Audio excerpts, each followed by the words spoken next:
Welcome friends for this webinar which has been specially designed for consultants who have a small office or a medium sized office. You see, the COVID-19 pandemic has unsettled all of our life and consultants are no exception.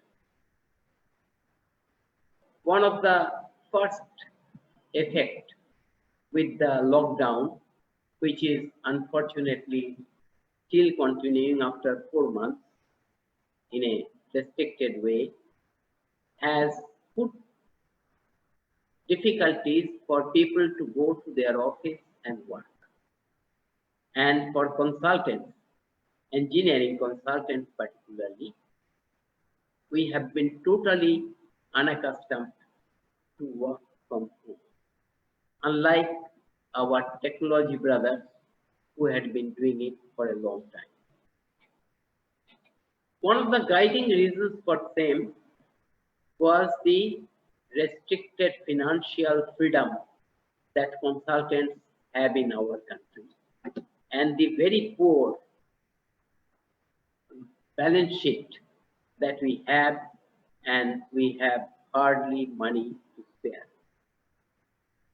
Now, in these circumstances, while the larger consultants are grappling to meet this problem, it is the medium and smaller consultants who are really the innovative phase of consultants have been finding it extremely difficult. Having understood this situation, CEI immediately after lockdown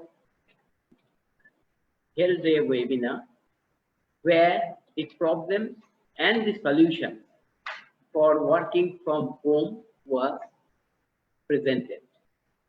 It was widely acclaimed and people learned from that. But then what we have been observing that with fund constraint, the medium and smaller organizations are still grappling with this problem of working from home, which needs additional investment in software and hardware, and which also needs a hand-holding guideline for inducting them into the best practice that can be followed for doing the work from home in an extensive manner. And in engineering, we don't require, in consulting engineering, it is not only the engineers. We have to have AutoCAD operators. We have to have our technology partners. We have to have our associates. And to manage all this by working from home really requires some handholding. And it is with that idea that CEI has arranged today's webinar. And our presenter in this webinar is Mr. Praveen Chandra Shahu from Tata Consulting Engineers, who had also led us into the earlier webinar for those who had been present there. And we look forward to learn from him how to go around, particularly for smaller and medium sized consultants. And Mr. Shahu's presentation, as we understand, will also give us guidelines on the hard fact of the cost that we are going to incur. That is the most important information, and how it can be effective we should know. And it is our fervent hope that you all participants who are attending will benefit directly from this webinar. It is with that idea that we had tried to restrict the number. We are sorry to have turned back many people, but even then we wanted to restrict it to 30, but it is 55 participants who have registered. And we really hope that this will be an proactive and productive webinar. I request all the questioner, all the participants to put their question in writing, which will be moderated by Madam Sayona Philip, past president, immediate past president of CEI, and she will also act as the moderator for the whole session. We would not waste more time. I conclude my introduction, welcoming all of you once again, and particularly Mr. Shahu for taking this time off from his vacation. Over to Madam Sayona.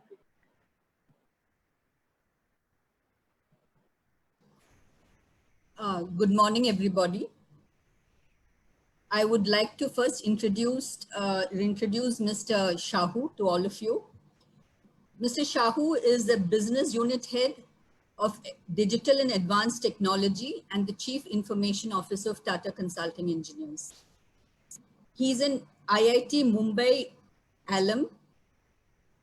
For the last 12 years in TCE, he has been a transformational leader and an information technology professional who has seen TCE through its journey of digitization.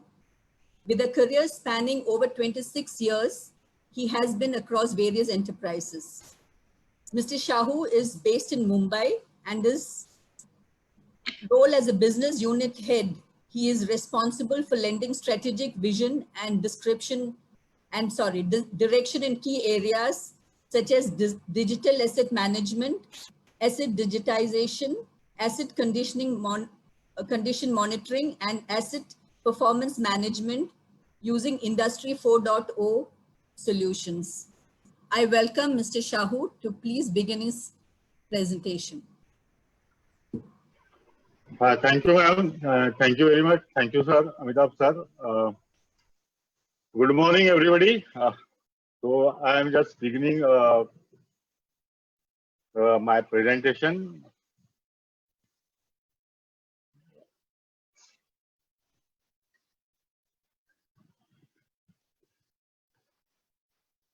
So good morning, everybody, and thanks CI for arranging this webinar. Actually, we want to our community to get enabled and serve the various organizations and the country.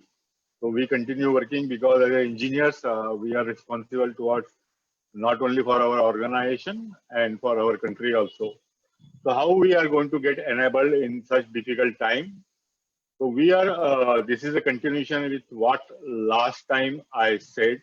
But last time I had not indicated the cost and how we are going to select the technology. So today's webinar mostly concentrating how we should enable ourselves for remote working, how we should continue doing our business, what we should do before pre-COVID, and how we do it using technology. That's what agenda for today. And in final, I will guiding you how to select the technology based on your financial capacity and what current infrastructure you had, and how minimal investment you can enable yourself. So there is only one agenda today. We are going to discuss the remote working solutions, and then I will take a question answers. So I will give enough time to question answer because I want this to be a very interactive session, and I will be taking you through the various technology available in brief, and while question answer we will dwell on in detail. So if you want to become enabled and futuristic, the first thing is you have to do is move your business to the cloud. It means you are not going to own any infrastructure, any software, any services. Only you are going to own your knowledge and employee. Why we are saying you move your business to the cloud? The cloud is pervasive. It's available everywhere, anywhere, and you can access it through any device you want. There is inbuilt resilient infrastructure in the cloud because operated and set up by the large organization of the world like Microsoft, Amazon, Google. It's have inbuilt resilient building. It can beat any pandemic. It can beat any force majeure conditions occurring in the world. From financial perspective, you can grow as you grow, your spending grows. You need not to spend upfront for the future. So as your business grows, you go on spending on the cloud services. There is no or minimal capex investment required because you are not owning anything. If your business is going down, your spend will also go down. So you need not to upfront invest a lot of money in capex, which is currently a problem for us. Secondly, you need not require a sophisticated IT infrastructure to manage it because somebody else is managing at a very minuscule cost on behalf of you. You pay what you use. You don't pay anything if you are not using. That's the generally problem with IT. We spend, do a lot of capex investment, then we realize the solution we deployed is no use to us. But that investment gets a sunk investment. But in the cloud service, the moment you realize you no more needed it, you just stop it. And the deployment wise is very rapid. It's a templatized deployment based on your need. Already somebody has deployed the solution. You have to just pay them and start using that. So the deployment is very rapid. How we are going to move to the cloud, also we are going to discuss. So when we say remote working, this 9 items generally we require when you want to work remotely. There are certain essential items you require. There are the optional items which organization can deploy based on their need and the project requirement. The first thing we require is end user devices, because without the machines, any device, whether it's a smartphone, tablet, laptop, workstation, any device, you can have one device, at least one device is required, or you can have multiple devices based on what role you are perform in the organization, what kind of information you consume. To access the resources, you definitely require a communication media, a broadband internet connection, basically, or at the office, you require a dedicated connection or a broadband connection based on how many number of users are getting served. Third, most important, as engineers, we collaborate and create our deliverables. So collaboration suits are definitely we require. These are the essentials. Fourth is file and data sharing. Without data and documents, we cannot work. Finally, our output is a data or a document. So we require a mechanism at where we can share with each other the files and our document. Then definitely to perform our work, we require some kind of engineering tools and a productivity platform. Remote access is an optional component we may require if we host certain infrastructure within our premises or our branch office.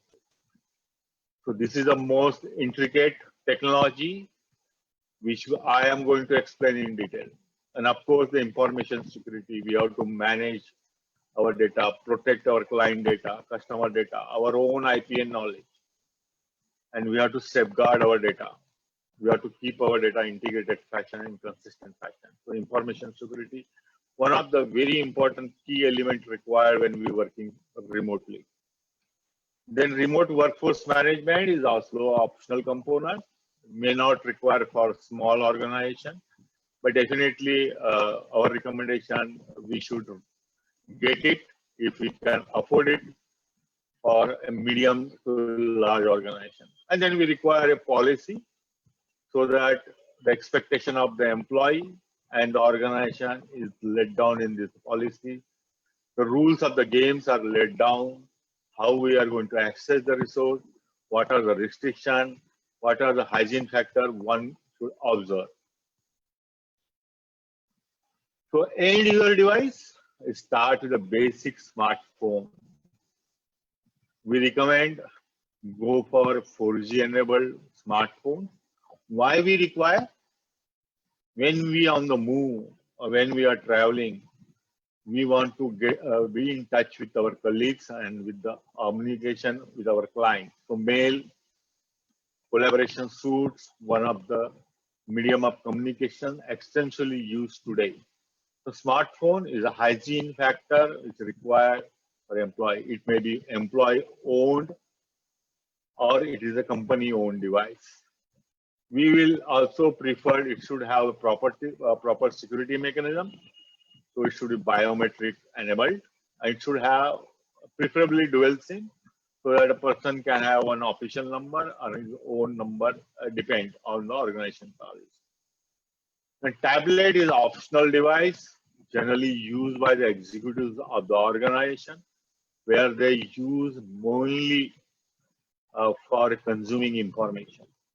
You don't require a very high-end tablets or smartphone to achieve what we want to achieve for collaboration and keeping in touch with the communication. The entry level to medium level devices are more than enough. Headset, like you must be seeing, I am wearing a headset. It's from the comfort perspective. When we are working from a home, it's better to have a headset because you don't disturb your surrounding, nor you are getting disturbed. And it makes your communication very effective. It's not must to have a device, but it's a better to have a device. And you get a headset with a minimum starting below 100 rupees to a medium capability Bluetooth device coming to nearly 3,000 rupees. A desktop workstation, which is primarily used in office, can be also deployed at the residence of the employee, especially when employees are doing a dedicated work where you require a high productivity from the employee, like a drafter who continuously work on AutoCAD,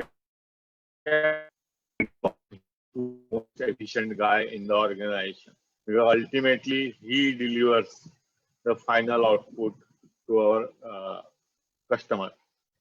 So the choice with the organization between the laptops and desktop, the simple rule of selection is, like I said, where dedicated productivity is required, the employee is stationed at one place, not going to move.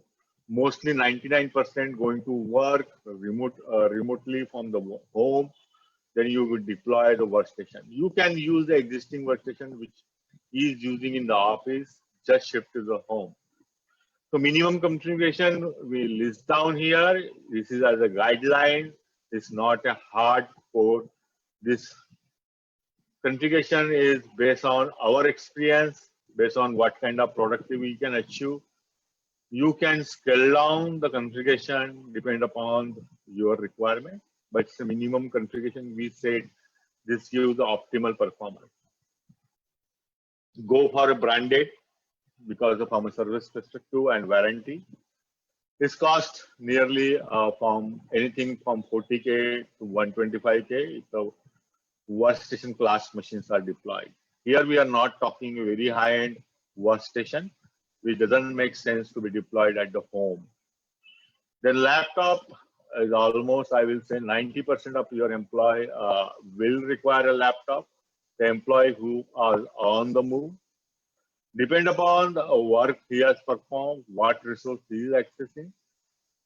We suggesting a bare minimum configuration to start for an employee whose work is mostly revolve around a productivity tools like MS Office, mostly engage in creating reports, reviewing the drawings.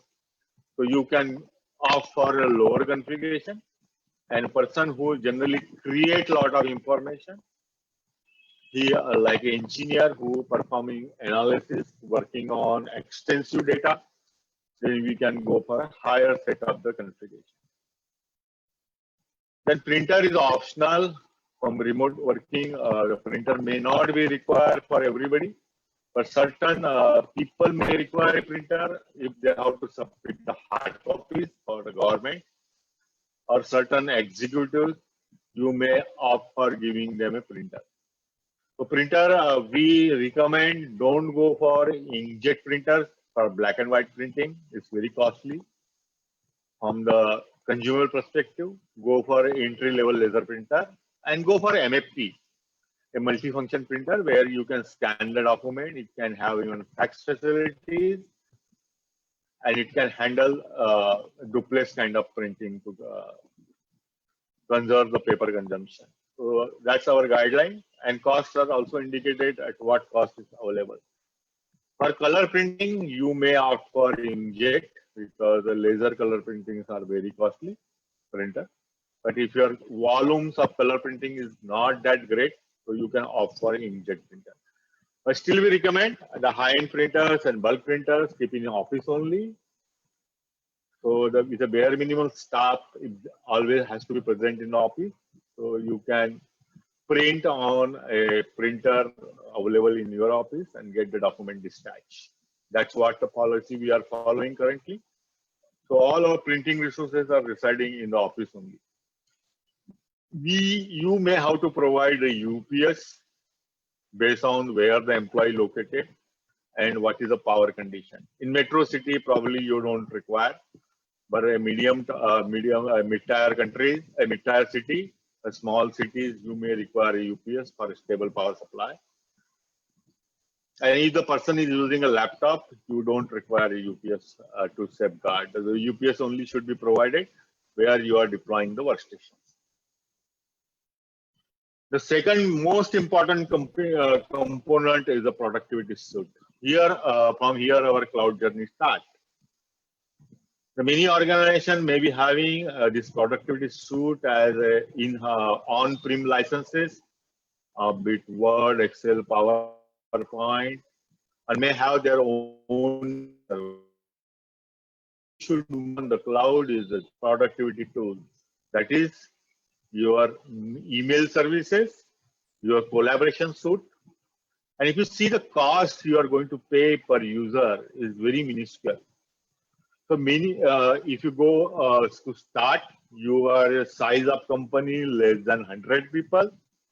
We will recommend you go with the Microsoft 365 Business Standard suite, which is approximately 7,000 per user per month of the typical cost comes.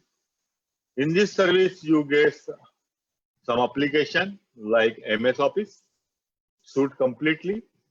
Then services like Exchange email service, basically Outlook.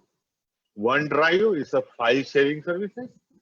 And a Team is a collaboration suite where like a Zoom, you can use a team for video calls, for conferencing, for event hosting, even for peer-to-peer file transfer. Like in WhatsApp, we send attachment. Similar thing we can do in Team. There are a lot of features of the Team. Currently, the half of the world is enabled of Team, and they are using a Team for working from home. And then SharePoint is a multifaceted services. Is useful for document management from our perspective, and hosting a static content or dynamic content on the web. If you don't want to invest in MS Office, you're comfortable what you have. You can opt only services like Exchange, Team, OneDrive, SharePoint at very bare minimum cost of 125 rupees per user per month. That's way also you can enable yourself on the cloud without reinvesting on the productivity suite. Then Business Premium is a service where you require a security, where the security of data is paramount to you. You are doing a lot of confidential jobs where the client has a special security requirement, then you can go for a Business Premium suite, where the difference is Business Standard and Business Premium is only that you get certain security aspect where your data cannot go out of the organization when you opt for a Business Premium. Similar suite is available with the Google. Those who already using a Google productivity tool, the similar kind of applications on the Google available. The cost wise, if you see, there is not too much difference between the Microsoft and Google. The only main cost difference comes in enterprise from Microsoft to Google. But as an engineer organization, I know the Word, Excel, PowerPoint suits most to us. So if you are comfortable Word, Excel, PowerPoint, then please you can opt for a Microsoft productivity suite. This cost is, you may get additional discount if the numbers are more, but basically the reduction in the cost is always in the tune of order of 10 to 15% for a bulk user contracts. The next productivity suite, we require Adobe PDF, which is extensively used. The Adobe Reader is a free component. It is used for reading PDF document. If you are receiving a document in PDF for review purpose, then this suite is enough for you. You don't require a costly Adobe Acrobat. Adobe Acrobat suite, a pro is only required when you want to edit the document. And in today's world, all the softwares has a built-in PDF creator. Don't go for Adobe Acrobat Pro or Acrobat if you just want to create a PDF. Use the native facility of the software available with you. It's a very costly component. The alternate option is available, and Nitro is a good product, gives the equivalent functionality of Adobe Acrobat. It's not a per month charge you have to pay for Nitro. Nitro also, in our past experience, gives a lot of discount also. So if you want to edit a PDF document, our recommendation, deploy Nitro instead of Adobe Acrobat, because it's a one-time per user cost, perpetual license you get. And then subsequently, if you want to upgrade cost is a fraction of this cost. So you can opt for a Nitro. It gives the similar or more or less equivalent functionality of the Adobe Acrobat. AutoCAD, we consider this as also a productivity tool for us, for an engineer. Now you must be knowing all AutoCAD licenses are available on the cloud. No more perpetual license, no more node lock license are available. If you are already existing perpetual license, you have an option in migrating those licenses to a subscription license at 1/3 cost of your original cost of software. It's hardly cost near to 20 to 15K to migrate on subscription-based license. Because if you are planning to upgrade to your existing perpetual license, then you don't have any other option to go for. Whenever there is a special scheme, please opt for that subscription license. It's become a named user license. Second is AutoCAD LT is almost 1/5 cost of the AutoCAD. If your purpose is only drafting, you are not using any automated application or tools or auto list program, then please opt AutoCAD LT. It's very cost effective. It's also available as a subscription license on the cloud. If you are a person who is only reviewing the AutoCAD files, not editing, your job is to review and comment. You have a native design review from Autodesk. It's a free component. You can utilize this for reviewing. You need not to spend too much money on AutoCAD or AutoCAD Lite if you are just reviewing the drawing. Antivirus, anti-malware is a must component. Mr. Shahu, just one moment. There's a query from one of the participants. He wants to know how can we find out employees' efficiency because we cannot monitor them. They log in, but they are not present. Yeah, I am covering that under the workforce management. So that is coming up, how you can monitor the efficiency of the employee and productivity of the employee. that I am covering under workforce management. So Okay. we will come there. Yeah. So antivirus, anti-malware is a must-to-have component. We recommend 5 minimum feature has to be enabled on any end devices. Antivirus, basic component, anti-malware. You must be hearing lot of news about ransomware. Where ransomware, what it does, it encrypts your files on the desktop or on your network storage, then asks you money to decrypt it. Unless until you have backup, there is no way to recover those files without paying a ransom. The ransom can be in minuscule, from $100 to can be goes into millions of dollars, depend upon what size of the organization.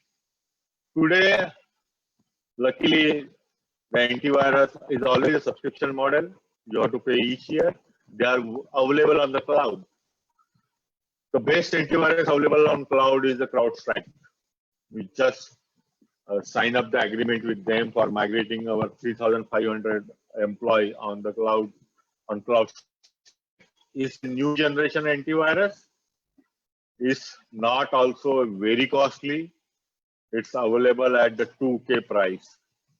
It's a 2K per user per year.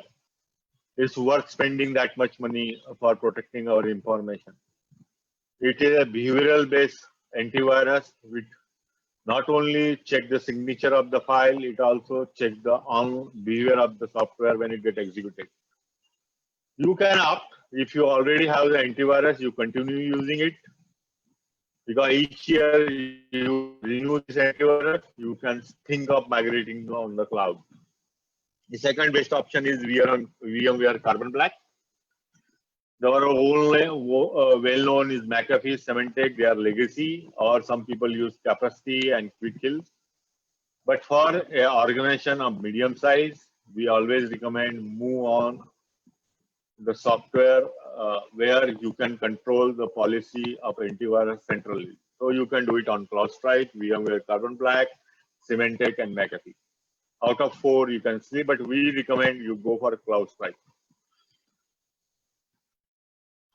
Communication, user end, definitely the user is working from remote. He requires a communication media to keep in touch with the customer, with your organization, with your peers and colleagues. So basic is telephony. You know, telephony in India is much cheaper than anywhere in the world. So you spend minimum 150 rupees per month till 750 rupees. We say up to 750 rupees plan is more than enough for you to work because your voice is free. You get a very good amount of data on the mobile also, or you can have a fixed line broadband connections from the service provider like BSNL, MTNL, Airtel, Vodafone. I think 750 rupees per month is more than enough for the kind of data we consume. Then broadband internet, we generally recommend that at home you should have broadband internet. We generally a plan of 1,000 rupees. You get enough data capacity to sustain your office working, also your entertainment at the home. A fax machine I don't recommend people to buy a fax machine. Generally nowadays, very few organizations uses the fax. Only government organization uses the fax. But if you require to have, better go for a multi-purpose printer, which generally has the fax inbuilt. Then you definitely require an email client. If you opt for a productivity suite, it is get bundled with that. You need not to spend anything on the email cloud. Similarly, instant messaging suite like WhatsApp, Telegram, Hangout, Teams, Skype, it also comes with the productivity suite. You need not to opt this separately, nor you have to pay any money for it. Then communication at office end. A simple branch office if you have, and if you have 20 to 25 users, you spend nearly 1 point. Already, I assume a basic network infrastructure is there. If it is not there, to create a basic small branch office network, you can opt for a Wi-Fi network, or you can go for a wired network. The cost will nearly come to near to 1 lakh from 20 to 25 users, 1 to 2 lakhs. Then you definitely require a unified threat management. It's a small device. It's all-in-one device, which has a firewall, antivirus, anti-spam, content filters, intrusion prevention. We start bare minimum with a 40 to 50K and go up to 2 lakhs, depend upon the number of users and what are the features you are opting. Because giving a naked internet access, people sitting in branch office, is not recommended. So we recommend go for a small UTM device, which is a plug and play device, so that your inside user can access the internet through this device. You have a better control what they are accessing, what they are browsing, and antivirus built in this device will protect your users. For small offices, no need to provide Xline because you are not going to host any infrastructure there. Even if it is there, it is small infrastructure present, which not require external accesses. You can go for a broadband internet connection with a one fixed IP, but you definitely require a broadband connection for office, not for a home. We recommend opt for a fiber connection from a like a Jio Fiber or Airtel. They have a special plans for offices. So generally it costs you near to 2,000 rupees per month per office to 5,000 per office per month, depend upon the kind amount of data you envisage to transfer. For unified threat management, there are multiple vendors available. So far, SonicWall, Checkpoint, Cisco, Fortinet, Palo Alto, WatchGuard. So as a number of users increase and your requirement of more stringent security, you can opt for a higher end device like from Checkpoint, from Palo Alto, Fortinet, and Cisco. These are the premium vendor. If your office is small, you do not have that much security requirement. You just want basically firewalls and content filters like a proxy server. You can opt from the SOFA, SonicWall, or WatchGuard. They're generally good in providing a low-end devices. Okay, but for high-end devices, you have to go to either Checkpoint, Cisco, Fortinet, or Palo Alto. The topmost is Palo Alto, then Fortinet, then Checkpoint, then Cisco. So that's the sequence. So one can decide based on your affordability what kind of UTM you require. We categorize this as must-to-have device to protect your information. Then your branch or central office, which has more than 25 users, and you are hosting some, or you are hosting some computing resources on your premise. Then you go for a high-end UTM device, either from Cisco, Checkpoint, Fortinet, or Palo Alto. Then we recommend go for an internet lease line. Why? Because your broadband connection cost will near to come to your lease line cost, because the volume of data you are going to transfer will be large, and you require some kind of fixed IP addresses where the people can come inside, and definitely here you require one more feature we call virtual private network, so that securely from outside you can access the resources inside. Okay, so lease line cost is generally per MB. I given guidelines 20 to 40K. So if you offer to more than 8 MB, the cost drastically reduces, go on reducing. So if you have more than 100 MB or 64 MB, the cost will come to 20 MB per month, per MB, 20K, 20,000 per MB per annum. And if you are going for 8 Mbps or like that link, so it will come to nearly 40, depend upon the service provider. So cost generally is a ballpoint figure, it's anywhere between 20 to 40K. How you are going to size the bandwidth? I given some guidelines. 2 Mbps line can transfer a data of 70 GB in 24 hours. If you have 100 users, design your network for a 40 users because due to network concurrency.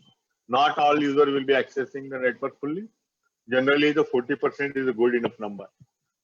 Minimum bandwidth, if you are providing all cloud services, at least go for 0.768 Mbps, or you can take 1 Mbps per user. Ballpoint figure. Don't opt for a lease line below 8 Mbps, doesn't make sense. Then better you can go for a broadband connection. You require a network router and UTM, these two devices you have to have. Generally, network also can be, this router is also can be provided by the service provider. UTM also can be provided by the service provider with a very marginal increase in the cost. I think 2K, 3K per MB per annum cost will be more if you opt for unified thread manager for service provider. For network infrastructure, our recommendation, don't own it, hire it. Go for a incremental model, incremental cost model. Just bundle all costs in the cost of a lease line. That's our recommendation. Don't own anything, owe anything. Even you can opt for managed services. So you don't require to manage anything. It will be managed by the service provider. That's the model is available. We have entire our network is a managed services. We have a very high capacity network where the internet bandwidth is in the order of 200 Mbps. So everything is outsourced, managed by the Tata Communication. The service provider availability is depend upon where your office and which service provider best presence is there. Always opt for a service provider who has a dedicated infrastructure available at your premises, like a fiber optic should be there. All infrastructure should be located within your building. Opt for that service provider because then the reliability of those lines are very high because there is no failure of this equipment or network at local points. Collaboration suite, you must require a collaboration suite. The populars are nowadays a Zoom, Microsoft Teams, then you have Google. So Microsoft Teams and Google generally comes bundled with productivity tools when you opt for them. Zoom for business, I indicated the cost they will charge you. So it is based on the host, not on the user. So if you are 25 employee, 100 employee, out of that only 5 or 10 user can be host, rest are the attendee. You don't require a licenses or a services for attendee. You require only for host. Okay. So if you see more or less the cost for Zoom, WebEx and GoToMeeting, more or less same. If you don't have productivity licenses, tools licenses, if you want to opt out of these 3, Zoom, WebEx and GoToMeeting, we will recommend go for a Zoom. It has a better feature and it's popularly used nowadays. And feature, you should look bare minimum feature, a virtual meeting and screen sharing. Whiteboarding is a good to have feature because there when you collaborate and you want to brainstorm, express your ideas during collaboration, then whiteboarding is required. From cost perspective, currently Microsoft Teams is available free of cost to business user, or you just pay 125 rupees per month or per user, you will get a team along with the Microsoft Exchange also. So that's the cost when you move on a cloud. If you want to deploy this on premises, the cost will be like a 10 to 20 times more and your cost of ownership is very high. So collaboration suite, productivity suite, file sharing, opt for a cloud services. There where the value for money is lying. And you are, I will say, deploy, pay and forget kind of worry will be there because somebody else is managing on behalf of you. Secondly, you should not also bother whether your office is 24 power on, have air conditions available, you have to have a dedicated server room. All these things are the past. For small business, medium-sized business, please move on the cloud. That's the where you will enable yourself working from home. File and data sharing is a must-have to have component. Without that, we cannot do anything. Because when you are working, if you are not able to access all the employee, seeing the common data at central repository, is a problem. You are working from home will not be effective. So the three types of file sharing we generally utilize and deploy. One is peer-to-peer file sharing, where basically like in WhatsApp, we send attachment or photographs or files. That is a peer-to-peer file sharing. So peer-to-peer file sharing is basically a part of your collaboration suite like Teams, like Google Meet, where you just, whatever software having a chat features, there they will provide also peer-to-peer file sharing to you. Then in what scenario we use the peer-to-peer file sharing? When two colleagues interacting and they just want to share a document with each other. It's a one-to-one sharing. They don't want to keep any record of it, nor it's useful. It's a work in progress files or some just reference document. You need not to be that document need not to be a part of organization repository. This kind of file sharing we do using peer-to-peer mechanism. Cloud-based file sharing, basically like Box, Google Drive, OneDrive. So these are terms under the category of cloud-based file sharing. So basically you use their dedicated apps or a web browser to access this file. The productivity suites from the Google, from the Microsoft, uses this file sharing to save the file directly from Word, Excel, PowerPoint. When you go for a cloud-based file sharing, each user can have their dedicated work-in-progress file storage, so they can access from anywhere. They can create a share area where they can share the files with their colleagues, with the organization, or organization create a centralized repository where the project files can be stored. The application like Word, Excel, PowerPoint can directly open the files from these file shares, save to files directly there till the time you are connected to internet. If you are not connected to internet, you can create a synchronized folder and directory on your local machine. So when you work, the data will be stored offline. The moment you join on internet, the files will be synchronized. So you have always the latest version available with you from anywhere. Then you have a system like a SharePoint, where you can store your file, project file, organization central file, which can be accessed securely using access controls. It's not costly. You get a 1 terabyte of the free space when you go for productivity suites on the cloud. If you are not having a productivity suite, generally 300 rupees per month per user is the typical cost for 5 terabyte, 1 to 5 terabyte. The company like Google give unlimited.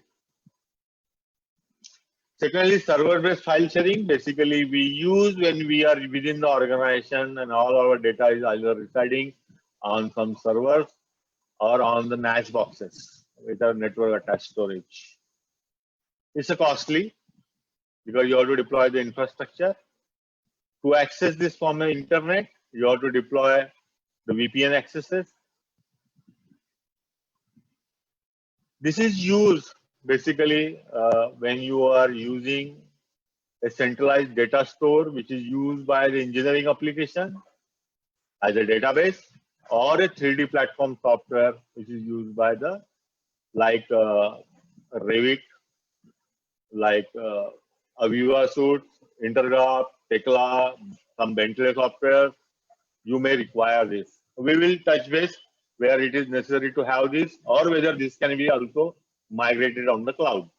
We will come when we go for technology selection. I will dwell more in detail when what scenario it requires. For Revit, you don't require this. Revit servers, you can deploy on the cloud. It will not that costly by deploying at central location, or you can opt for a BIM 360 services, depend upon your affordability. We'll dwell more on this when it comes to a technology selection. Then document management system, if your organization, this is a must to have a piece for engineers. Why? Because for us, correct deliverables delivered to the customer is very important. The version control of the files are very important. Transmittals are very important. I will recommend, if your organization size is very small, you can manage with a cloud-based file sharing, a document still. But if your organization is having an employee, I will say near to 50 or more than 50, please opt for one of the document management system. You can decide what for these services you can opt. Because when you work in office, generally we used to sign a drawing, a review drawing, either on paper base or digitally. The document flow either physically, or we just dump a file in some central location and review it. But what document management system provides you? The document management system provides you a workflow where you can configure a simple workflow for reviewing your document, approval workflow, and then transmitting to the customer a finally approved document, a good for construction, or a preliminary documents. There are three suites which I am recommending. You can opt, which you might be knowing, Aconex, Range. Range is an Indian software. We are using Range. Almost 800 projects are on the Range currently. A BIM 360 document system. If you are a heavy on Revit, you are an Autodesk house, probably you can use the BIM 360. You can use Aconex also, even if you are having a lot of Revit users, or Range also. But if you want a full power and all the features, a seamless integration, a BIM 360 is a good bit, but it's a little bit costly. If you are hard on pocket, you either can better opt for Range, or you can by some small incremental cost, you can configure a SharePoint online, which comes free as a part of your productivity tools. You have to just spend a little bit more money, a fractional money, to have a more storage capacity, and you have to define your own workflow or folder structure. Then all other suites which are indicated mostly suitable for a business kind, not non-engineering kind of document handling, but still you can opt for engineering purpose. If you are more of not having a 3D kind of environment, Revit kind of environment, only AutoCAD, only stat file, only report, Word, Excel, PowerPoint, plain documents, so you can go for a OpenText, Hightail, or eFile cabinet. They are not that costly, very cheap. This is a very important piece for working for remote. Why? The document sharing, a correct version and correct document has become enabled by these suites. These suites enable to know the end user whether the document which is accessing is getting modified, or somebody is working on it because that document is checked out. So this all document management system will allow you to check in and check out of the document. They have version control. You can search the document, you can archive document. by implementing this system, document management system, you are enabling a knowledge management within your organization. The cost perspective is not that costly, keeping in mind the kind of ROI it gives you, because making a mistake using a wrong version control file is much costlier affair. This system protects you from that. So deployment strategy, what should be your deployment strategy? It's a guideline, but you can tweak it. Mr. Shahu, one more question. Yes, sir, ma'am. How is OneDrive business? Does it work well? OneDrive business work well. There are 2-3 ways you deploy. OneDrive business is a cloud-based file sharing.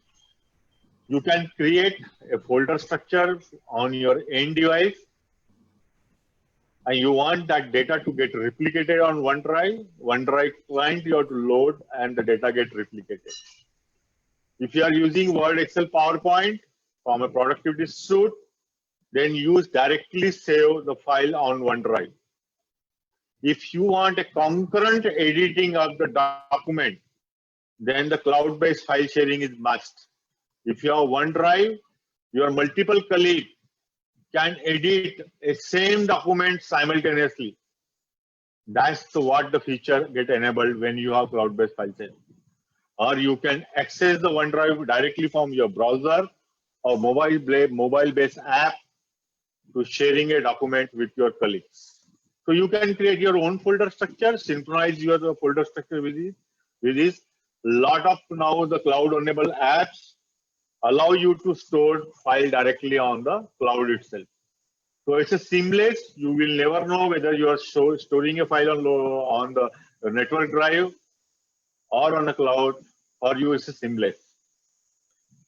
So I hope it answers your question. Autodesk will go to deployment strategy. What should be, where should be put? Drafting tools always load on the end devices. Don't allow a drafting tool to be accessed remotely.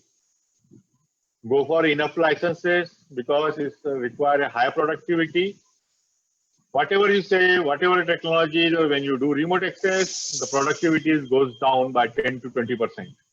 Sometimes it goes down at max to 50%. What we are observing on 3D tools, it's going, the productivity, what we are achieving is just 50% when we have a simple remote access. Licenses are now available on the cloud. So you load the drafting tool on the end devices, license get from the cloud, store your file on the cloud sharing or in a document management system. When you have a good document management system, the external references also can be taken care of. Analysis and design tool, again the same philosophy. Put it on an end devices if it's not a high end, like a stack, like ETAP, where you can afford the dedicated license per user, provided that user is using more than 50 to 60% of the time. If you have high-end design and engineering tools like ANSYS, then probably you have to either host that on the cloud and provide the remote access, or host at your premise, provide the VPN access through the remote desktop and use those tools, because the licenses are limited. The cost of software is so high that you cannot provide to each and everyone. And the cost benefit is very high when you provide a remote access to you. A graphic intensive application, definitely you have to provide through the remote access or through the virtual desktop. That way I will come in detail. Autodesk Revit, put on the end device, Revit, and I believe the Revit modeler will be using 90% of the time. Put on the end device, set up the Revit server on the cloud, or use the BIM 360. Or you just do the file sharing as you do like an AutoCAD drawing. Depend upon the size of the user. For a small user, you can use the file sharing mechanism. Large number of users, set up the Revit server on the cloud, or Amazon or Azure. Very cheap, not that much, no maintenance required, no backup resource required. See, always when are you comparing the cost, don't compare the cost of individual component, compare the cost of total ownership, the ecosystem cost. If you only compare the cost of component, then sometimes you will find the individual component is costly. But when you see to deploy that component, you have to have a peripheral system. So that cost also comes in picture. Always remember, that's why when some of you are asking me, what is the cost? Just can you give a rough ballpoint or budgetary figure? I said, I cannot. That's why I wanted to conduct this session to stress the point that it's a cost which you have to calculate is the cost of total ownership. There is no one pill suit for everybody. It depends upon the kind of customer base you have, kind of project you execute, kind of tools you are deployed in your organization. That's where the success of remote working lies. What kind of suite you are deploying, what kind of technology you are deploying. So Revit, if you are large number of users, you are collaborating heavily with the external customer, please opt for Aconet or Beam 360 or set up the Revit servers on the cloud. If you are very small number of users, 3, 4, 5, 6, 7, 8, 10, just go simple vanilla file sharing structure, but load the Revit on the end session and pull the Revit server licenses to the Autodesk cloud offering. So first thing, your perpetual license, your bought-up license, try to migrate on the cloud. That's the first step, necessary step we require. Move your productivity tools on the cloud. Move your collaboration tools on the cloud. Thin, make yourself thin. Make your server room lean. Just house only communication device and only 1 or 2 AD servers. That's all. The rest go on moving on the cloud. As and when you are either doing a refresh or you are migrating or you want to enable yourself working from home, is making a more business same. If you don't enable yourself, you are going to lose the business. Do it on priority. Move on the cloud.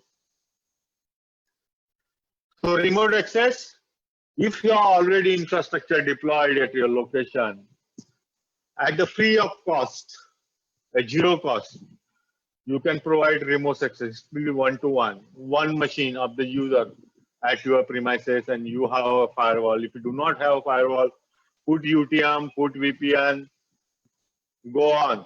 Your end user, you can provide a thin entry-level laptop or thin client, which will hardly cost you 20K to 30K. Remote desktop is a free software available on each and every desktop. Enable it and you get going. So your software will be running on the machines which is located in your premises. You will be accessing using this software remotely. So if you have a very high-end ANSYS machine, one machine only, you are already invested in that machine. You don't want to reinvest. Just enable the remote desktop.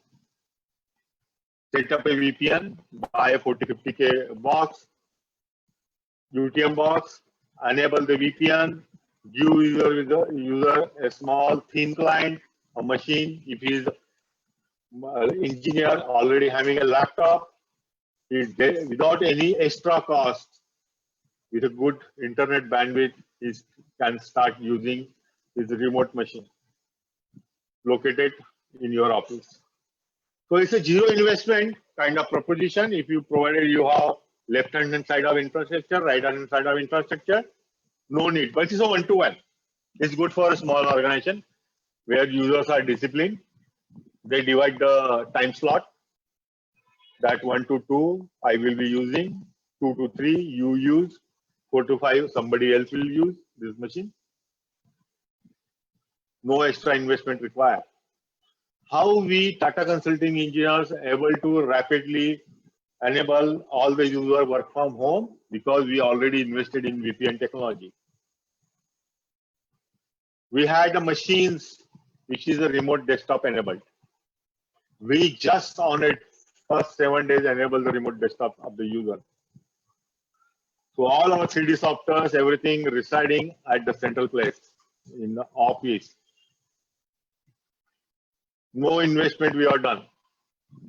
Zero investment. And we enabled our organization because technology was there. So at zero investment, if your left-hand side setup ready, right-hand side already there, you can go ahead. No additional investment required. This you can use for high engineering tools, like ANSYS, then the graphic intensive applications like Aviva, like Intergraph, like Tekla, like a Bentley, some high-end software. And what we have done, drafters, engineers, we just enabled their licenses of the cloud, ask them to move their machine at the home. We increase the penetration of our document management system. We already had the Microsoft productivity license. We just got enabled within 15 days, and everybody was surprised because it's not like that we strategized for the COVID.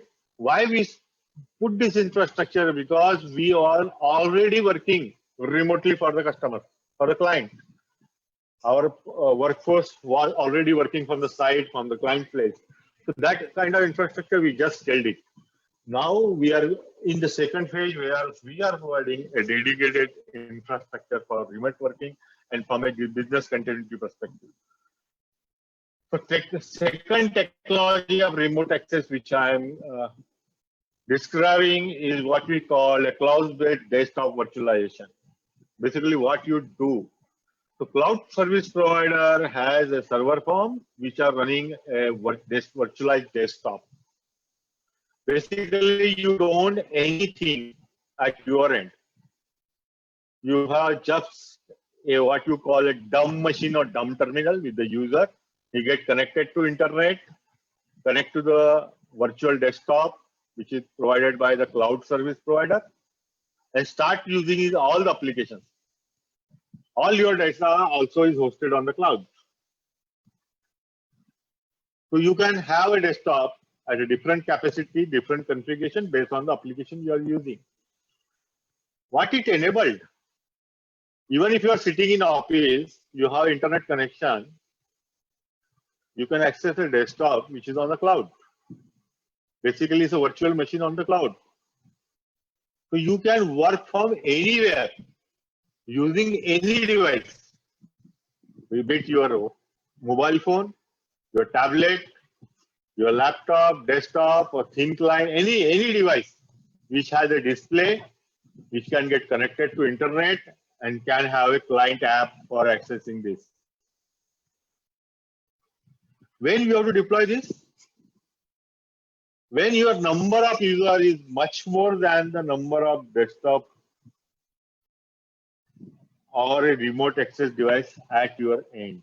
Suppose you have only 10 dedicated machines running the software, but you have 100 users and you cannot manage their time slot. So what you do, you provide an infrastructure by studying the concurrency ratio and time slots. You decide that I will enable 50 virtual desktop, which is used by 100 users, but simultaneously 50 users can log in and access and utilize the resource. What the advantage we are, what the things we are going to do, manage is the time slot. And by doing this, you are going to utilize licenses better. So you are 100 employees, 50 virtual desktop, you say 50 users, you work 8 to 5 o'clock. Then you say some user work from 6 o'clock to the night. So you are creating a virtual team, a remote working shift operations. And you are making the assets sweat.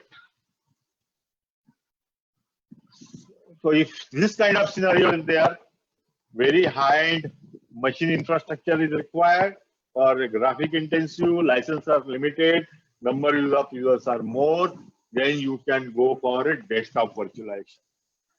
This kind of setup also you can set up on-prem, but that is not meant for a small business. It's meant for a large business like us, where we can afford that kind of infrastructure. So we don't duplicate too much hardware when you are working from an office.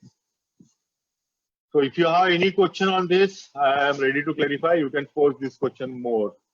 I hope I am able to explain in what scenario this can be used, because it's a costly affair. It's not a cheap affair.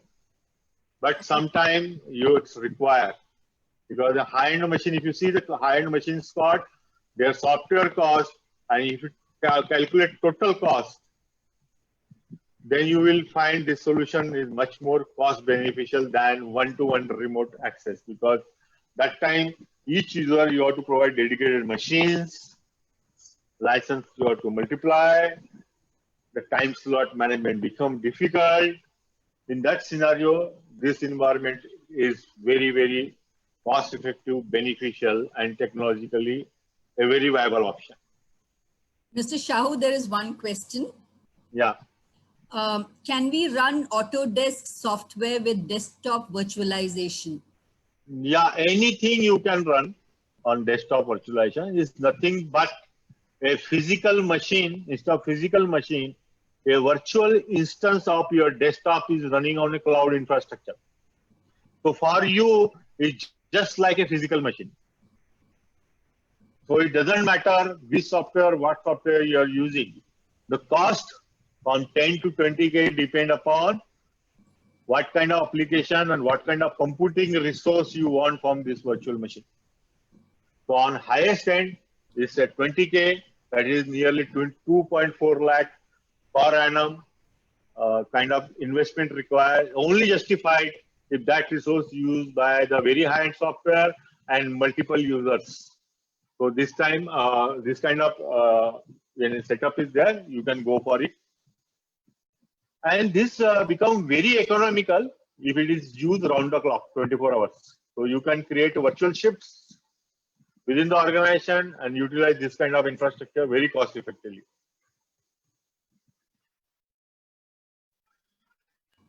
Thank you. Workforce management, questions the person has, somebody has posed that how you can measure the employee productivity.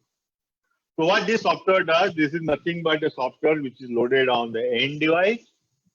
It tracks all the activities done by the user on that desktop or laptop by recording what you are doing, which application you are invoking, when you log in a system, when you logged out, when was you idle, what was the site you are browsing, which application you open, everything, all the activity, including screenshot stuff, your keyboard stroke, if you want, can be recorded by this software. Some of the additional feature, so employee monitoring, all the data which having employee monitoring data used for calculating employee productivity. So you identify which application you categorize as a productivity application. So if your user is accessing that application and active on that application, when I say active on an application, either that application should not be idle, it must be receiving the input in terms of keyboard or a mouse, or it must be doing some processing, then they say it's a productive utilization. You categorize which website you categorize as a productive website or which are not productive website. So based on the what application the user is using, what website is using, if it's categorized as a productive, then it shows that employee was productive. But it doesn't guarantee the output. The employee may be productive based on his activity, but the amount of output he is generating by the organization definition, the employee may not be productive. So there is a this thing you have to keep in mind. So additionally, they give the timesheet module, some application, not all. Some give the leave attendance also. So they can manage the leave attendance from this. So Generally, it's not costly. It comes in near to 2.5K to 5K, depend upon what kind of feature you want per user per annum. We don't recommend this software if for a small team, because generally a small team or a small organization is a cohesive team, and it's very easy to know which people are working, which is not working based on the amount of output you are receiving. For a large organization or medium-sized organization, say more than 50 users, sometimes it makes sense to put for 50 to 100 users. Depend upon the organization to organization and culture of the organization, one can decide whether to put it, not to put it. But when you are doing it, please keep the employee informed that you are monitoring them so that they are aware. Yeah, there is one more question. Yeah. What will be the cost and configuration for the Autodesk software for desktop virtualization? I indicated that cost for machine cost is nearly 10 to 20K per user per month. If you are planning to use this technology, then the cost of machine is for whatever you require for AutoCAD 50 to 60K. AutoCAD license, suppose you go for AutoCAD Lite, it is hardly 16K per annum, plus your end computer which already there with the user. My point, for AutoCAD or AutoCAD Lite, it doesn't make sense to provide the remote access. The only it makes to sense provide the access if somebody want to edit casually or occasionally a drawing, edit or create. But somebody using a dedicated AutoCAD, put it on his own machine.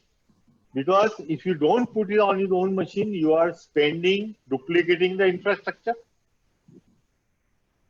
Unnecessary, you will have a more bandwidth will require to achieve a productivity, which AutoCAD Drafter requires. For AutoCAD, you should have a strategy to put on end machine only, because it will give a high productivity. AutoCAD is not what we categorize as a high-end engineering tool. It's a basically productivity tool for a user class called draftsman designers. Okay, so cost-wise, 3 components you will require if you provided you have firewall VPN connection. The machine on which the AutoCAD is running, it will cost you 50K. AutoCAD license, if you are having an AutoCAD Lite, 16K. If you are having a full-fledged AutoCAD, 80K. Plus your user own machine, which I am not considering additional cost, I am assuming that is there. Then the cost of internet accessibility, which is also is required whether you use AutoCAD, don't use. So AutoCAD license is a common, which is required in either case. The only what you are duplicating is additional cost of 50K.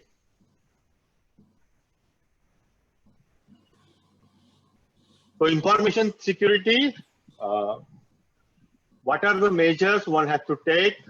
You should have good information security policy, firewall intrusion prevention for a small and medium organization, unified threat management boxes, more than enough, which also take care of your web proxy and content filters. Email filter you don't require, because I am assuming it makes sense even for small, medium, large, very large organization to have email now on the cloud. VPN, of course, if you are providing a remote access to resources located in your office, you can go for VPN. Endpoint protection is a must-to-have component. Cloud-based security measure depend upon the project you are executing, data confidentiality you require. You can opt the productivity tools in a premium segment so that you get all the cloud-based security also. Secondly, user awareness training is very important. The last and most important is legal measures like confidentiality and data privacy agreement with your employee when they are working from home. because the confidentiality become a challenge when you work from home, because a lot of data visually get exposed to the family members of the employee, their visitors at the home. So one has to be very, very careful while drafting a data privacy agreement and confidentiality agreement for an employee working from a home. Now is the most critical part, how we select the technology. So why are divided? There are the 9 technology which we are going to deploy for working from remotely. 3 company scenario, the company having 5 to 25 employee, company having 25 to 50 employee, 50 to 100 employee, and more than that. An application, users which are using ABC application like productivity tools, A category. B category, normal engineering analysis and design tools. C, drafting, Revit and other similar tools. And D, where you are using a 3D platform, highly graphic intensive, high-end engineering tools like Aspen, HYSYS, ANSYS, very high, one of kind of engineering tools. Then the green tick indicate don't think, deploy. ALO, you have to evaluate from perspective of your organization culture, the kind of project you are doing, the kind of collaboration you do with the customer and the client, customer, and what's your budget, affordability. Based on that, you decide whether you want to deploy this or that. So coming to productivity tools, antivirus and collaboration suite, I think everybody must agree now by now is must to have tool on the cloud.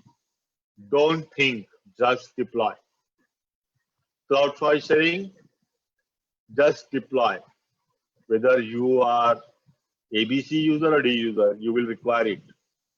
Document management, in my opinion, must to have tool, but I am saying for a very small organization, it may not require. But knowing the feature of document management, a small organization, a small group people can think whether the very cheap document management solution can make a sense to them.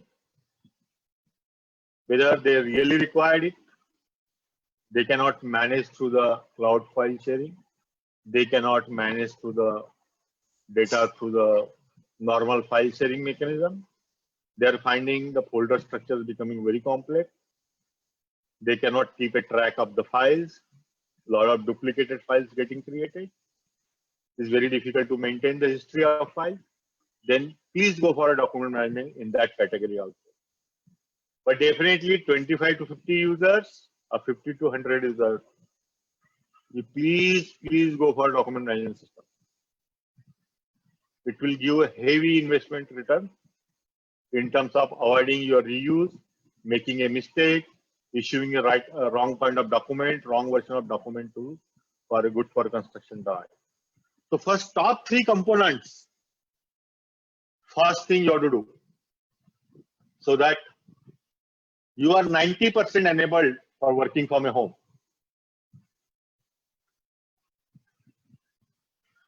Remote desktop, access, occasionally use software, costly software, already deployed in your organization. You want a person to get enabled from outside.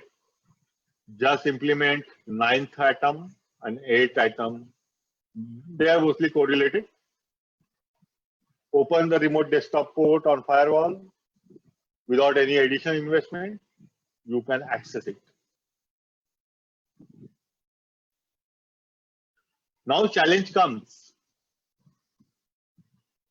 There is a second option available to you, VDI. Whether you should go for it, not go for it. So if you see on large user side, I said don't implement remote desktop one-to-one, but you have to again evaluate. If even in 100 employee size organization, you have only 2 applications and you require only 5 machines, 5 to 10 user access, then you don't offer VDI. Switch your strategy to remote desktop access one-to-one. But you have 50 users, licenses are limited, you are using that resources through a time slot, through a shift, then VDI make a sense to deploy there. So please note when a VDI make a sense to deploy. One, the number of resource available is lesser than the number of users using it. Time slot management is a challenge. You are utilizing that resource in a multiple shifts. Even in shift, you are finding the number of users is more than the resource. You require final consideration, you require a scalable infrastructure. You want a higher computing power on the fly, opt for a VDI. The scenario where resource available equal to number of users, go for a remote desktop access one-to-one. But remember, you are keeping this machine 24-hour on. There will be air conditioning requirement at the office, there will be electricity, but that cost I don't think is as high as VDI. So if you don't consider it, it's okay.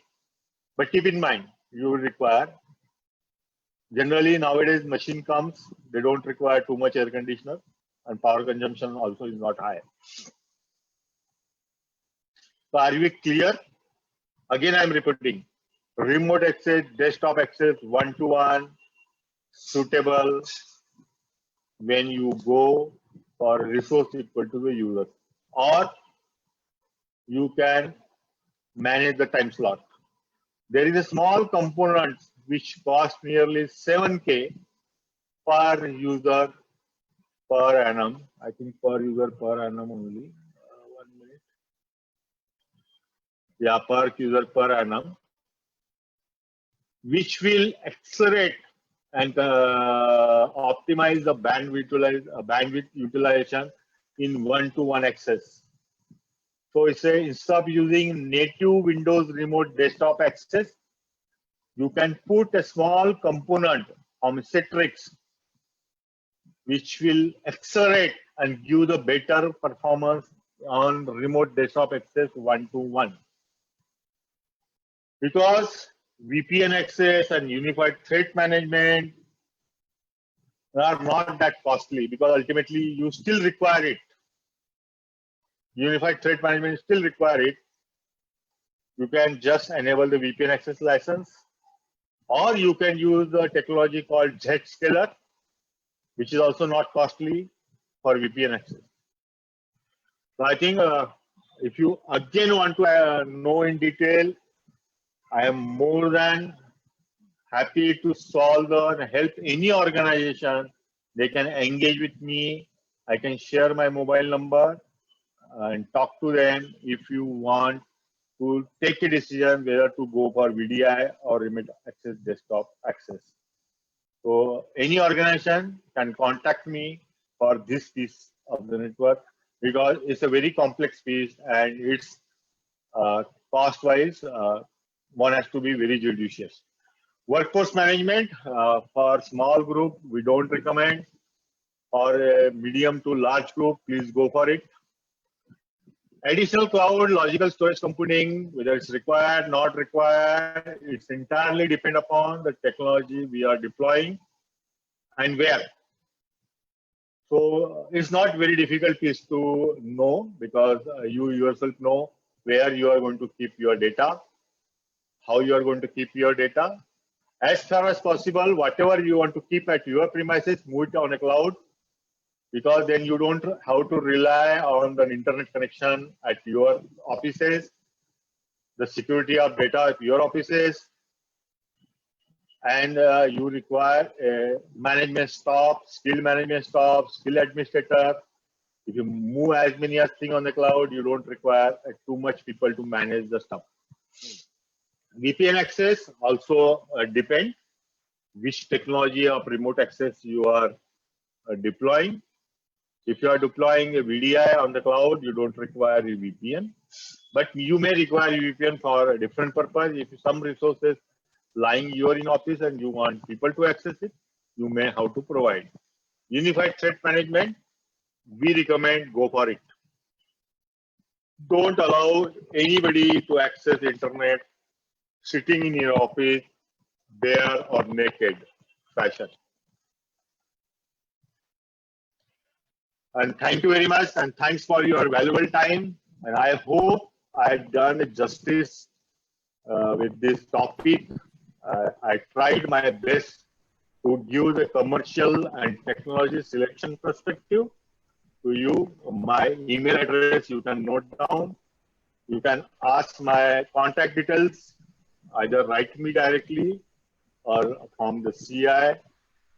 And now I'm ready to take any questions. And before that, I'm really thankful to CI for giving me this opportunity to enable our brothers in the same profession. How can they become effective and technology enabled like other business working for home? Bit it's a COVID situation, not COVID situation, because from a business continuity perspective, because for engineering, the business continuity is very challenging topic. Now this has given an opportunity, because always question is to come, if this building collapse, how the engineering consulting will enable them this the delivery. Now we know how we are going to enable ourselves, even our office doesn't exist, and only we exist and our team member exist. CI, thank you very much. Now, ma'am, I'm ready to take any questions. Participants are invited to ask any questions. You can type it down and we will get it answered.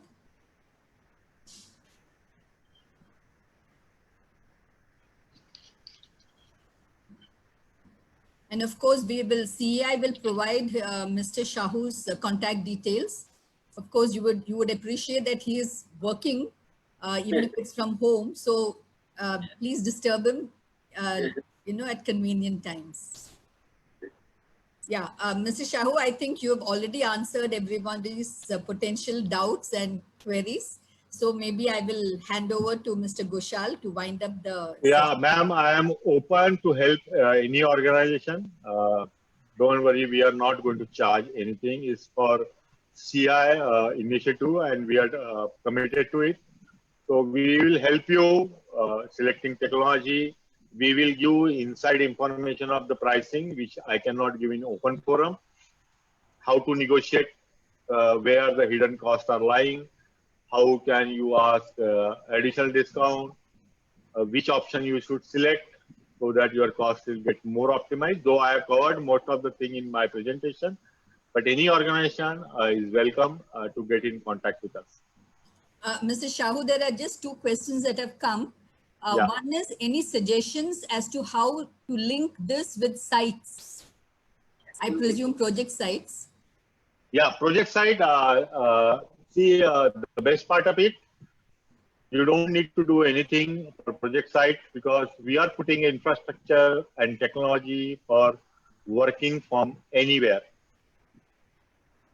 Till the time you are able to access anything internet, then you can access from the client network, from project site, from your home, from aeroplane also. Thank you. The next question is how dongle-based software like GT Strudel will be managed remotely? If it's a dongle-based software and it's a one kind of software, then you use the remote access one-to-one.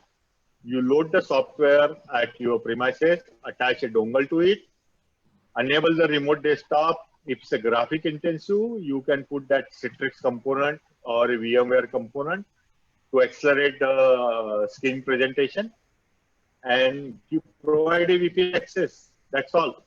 Nothing else required. If you already have a machine, enable remote desktop, you VPN access to user, he will able to, because the remote access is nothing but you take a control of remote machine. So whatever you like, just like sitting in front of machine. Thank you. The next question is, VDI is useful for whether VDI is useful for high-end software. VDI is really useful for high-end software where the computing resource, if you deploy a computing platform at your premises, very high-end workstation, if you compare the cost of the same high-end workstation vis-a-vis the cloud infrastructure, you will find there is a cost benefit. The cost benefit comes from the perspective that that VDI will be utilized by the multiple users. So if you see the pricing which I given 10 to 20K is a sliding window pricing. That price is depend upon how much time you use that machine and how many users that use that machine. Based on that, pricing is done. So it's a pay-use model. It's not a fixed cost kind of model. So when you go in detail and you decide, you will find the VDI is also very cost-effective for a high cost resource, high cost computing resources or license, and where the number of users are much more for a limited license. There you can use VDI. Mr. Shahu, with your permission, we'll be sharing this presentation on the CI website. Is that okay with you? Yeah, madam, please go ahead. It's meant for CI. Okay, thank you very much. Thank you. There is nothing confidential in that. Yeah. And thank you, CI. Thank you, ma'am. Thank you, Goswami sir. Thank you, Mani sir. Thank you very much. Yeah. Thank you. Mr. Ghoshal, please. Friends, on behalf of all of you, I thank Mr. Shahu for this very professional presentation and for making this generous offer of helping everybody out if they have a problem in making work from home a regularity. You see, country like India, which has been short on resources, particularly in the consultancy fraternity, has been suffering immensely.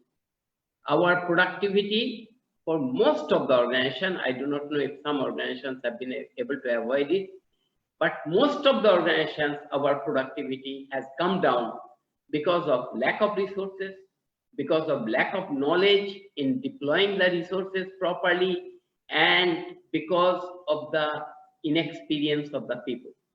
The other day, I was listening to an international webinar. The European consultants, they seem to be welcoming COVID because they feel that their costs have come down. Even if their orders have been held up for some time, but their profits have gone up because they are saving on movement, transportation, and traveling cost. Now, we are not benefiting because we have not been able to deploy our resources properly and because of our inexperience. We have to come out of it.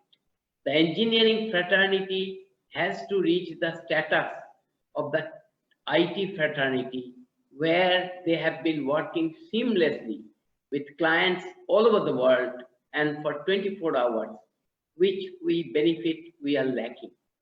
And this was CEI's objective, to make ourselves aware, to make ourselves strengthened so that we can gradually improve and we find work from home a reality. Mr. Shahu has led the way and he has been very, very generous in offering free service. But as Madam pointed out, you know, he is a busy person, so we should be judicious in trying to ask his resources. But if there are questions to be asked, you can certainly ask Mr. Shahu. You can also ask CEI, and we shall try to screen and see how much help we can do. I will end with a request that, CEI is trying to fight for the fraternity, fight for the industry in these difficult days.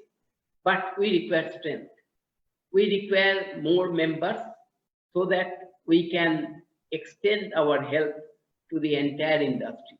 I will request all participants, all members who have been here to induce new people to become member of CEI so that your organization grows in strength and the organization can be of real help to our members and to the industry. We are an industry spokesman and therefore we must work for the industry. Please give us this book. With this, I thank you very much for participating. I thank Madam Sayona for moderating this so successfully, and of course to Mr. Shahu, our grateful thanks. Thank you.